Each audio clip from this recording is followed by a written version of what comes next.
نحمدہ و نصلی علی رسولہ الکریم۔ میرے قابل قدر دوستوں، بزرگوں اور بھائیوں،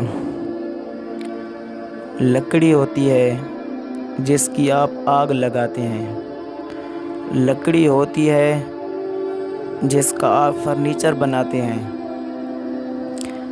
ایک لکڑی ہوتی ہے جس کا آپ ایک رحل بناتے ہیں، جس پر قرآن رکھا جاتا ہے۔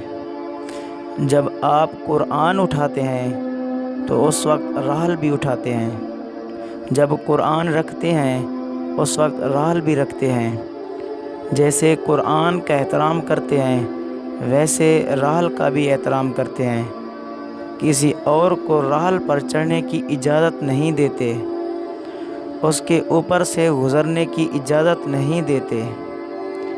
یہ کس چیز کا احترام ہے؟ تو آپ صاف طور پر یہ بات کہتے ہیں کہ صاحب قرآن مجید کی نسبت کا احترام ہے، کہ اب اس لکڑی کی نسبت قرآن کے ساتھ وابستہ ہو گئی ہے، یہ لکڑی کا احترام کیا جا رہا ہے۔